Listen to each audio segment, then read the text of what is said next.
नमस्कार, मी स्नेहल्स किचन मध्ये तुम्हा सर्वांचं खूप मनापासून स्वागत। जर तुम्ही या चॅनलला नवीन असाल तर सबस्क्राइब करायला विसरू नका। तर आज आपण बघणार आहोत ऑनियन रिंग पकोडा। तर चला व्हिडिओला सुरुवात करूया। कांद्याचे पकोडे बनवण्यासाठी साहित्य बघून घेऊया। 2 कांदे घेतलेले आहेत, ह्याच आकाराचे असे गोल रिंग करून घेतलेले आहेत। खायचा सोडा, तिखट, हळद, मीठ, इथे बेसन घेतलेले आहे।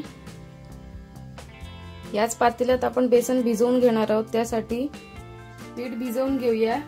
तिखट, खायचा सोडा, हळद आणि मीठ,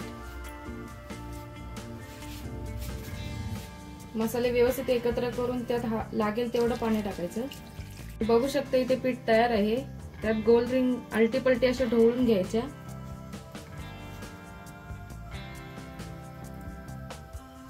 तेल तापलेलं आहे गॅसवर,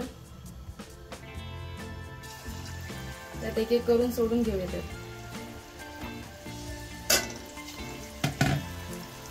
मध्यम आचेवर पकोडा व्यवस्थित शिजून द्यायचे।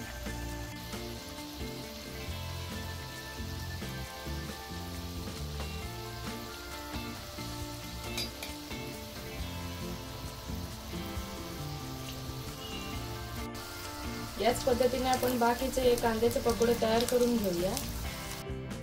कांद्याचे पकोडे तयार आहेत। हे तुम्ही टोमॅटो केचप किंवा पुदिन्याच्या चटणी सोबतही खाऊ शकता। हे तुम्ही नक्की ट्राय करून बघा। घरातल्या सोप्या पद्धतीने कांद्याचे पकोडे कसे बनवायचे।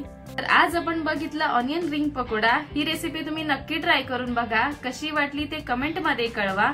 हा व्हिडिओ आवडला असेल तर लाईक, शेअर, सबस्क्राइब करायला विसरू नका।